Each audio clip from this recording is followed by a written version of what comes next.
विक्रमादित्य जाते हैं, बरगद के पेड़ पर एक लाश को उतारते हैं, अपने कंधे पे रखते हैं, तो लाश उन्हें कहानी सुनाना शुरू करती है। अब सोचिए सर, इस कहानी का मकसद क्या है? सुनिए कहानी और उसका मकसद।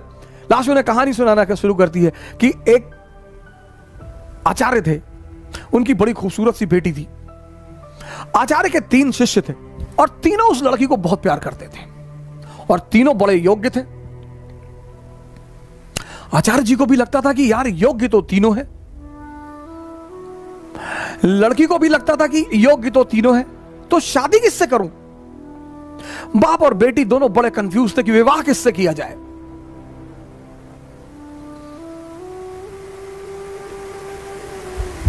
और जब लड़की यह सुनिश्चित नहीं कर पाई कि विवाह किससे किया जाए, तो एक दिन लड़की ने आत्महत्या कर लिया।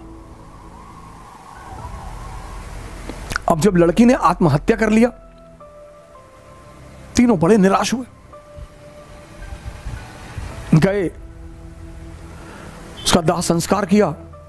तो एक शिष्य तो तुरंत सन्यासी बन गया, वहीं धूनी लगा ली उसने उसकी कब्र के पास कि बस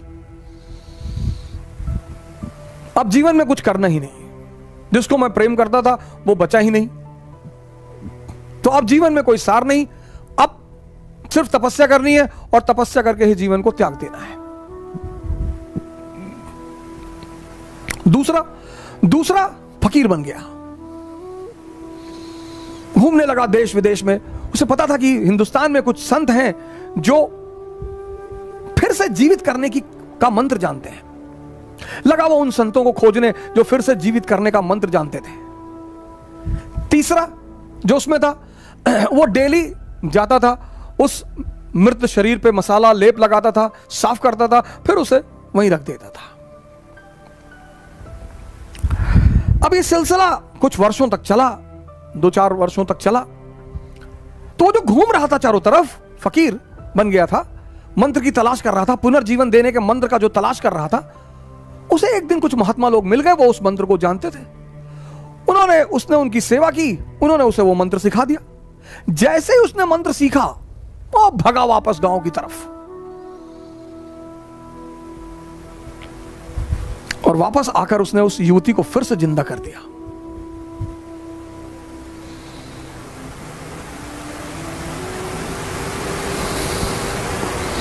जब उसने फिर से जिंदा कर दिया, तीनों दावेदार फिर खड़े हो गए और अब तो युवती और सुंदर हो गई। तब उस वेताल ने विक्रम से पूछा कि विक्रम बता कि अब लड़की को किससे विवाह करना चाहिए?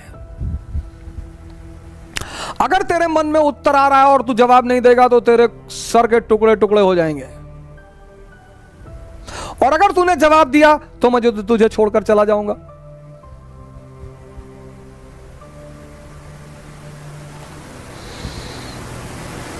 वेताल ने कहा कि अगर तेरे मन में जवाब आ रहे हैं, और ये नेचुरल प्रकृति है, हमारे सामने जब भी कोई परिस्थिति होती है, एक जवाब मन में आता है कि ये कर ले यार, नेचुरल प्रकृति है, नेचुरल जवाब आना ही है।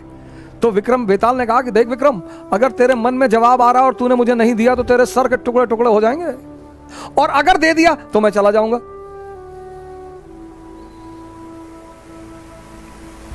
योग्य आदमी भाई, योग्य हो अयोग्य हो, मन में परिस्थिति में अगर परिस्थिति बन रही है तो जवाब आएगा। तो विक्रमादित्य ने जवाब देना शुरू किया, कहा जो मंत्र सीख कर आया और जिसने पुनः जीवन दिया वो पिता तुल्य है। जीवन देना का काम किसका है? पिता का। क्या दर्शन है सर, जीवन देने का काम किसका है? पिता का। तो जिसने मंत्र सीख कर जीवन दिया वो पिता तुल्य है, उससे विवाह नहीं होगा। जिसने उस शरीर की सेवा की 4 साल तक, वो पुत्र का धर्म है, सेवा करना पुत्र का धर्म है, वो भी बाहर हो गया। जिसने अपनी ही जिंदगी दांव पे लगा दी, यही प्रेम की कसौटी है, विवाह उससे होना चाहिए।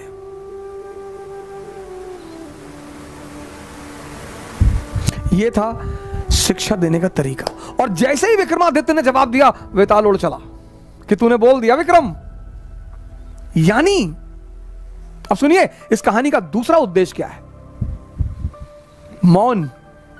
परम की जो प्राप्ति होगी वो मौन में होगी, साइलेंस में होगी। इसीलिए हिंदुस्तान में एक वर्ड है मुनि। मुनि मतलब जो मौन हो गया हो। परम की जो प्राप्ति होगी, परम की 25 बार विक्रम जाता है, 25 बार वेताल उससे सवाल करता है, 25 बार वो जवाब देता है और वेताल हमेशा निकल जाता है। और जब अंतिम बार विक्रम चुप हो जाता है,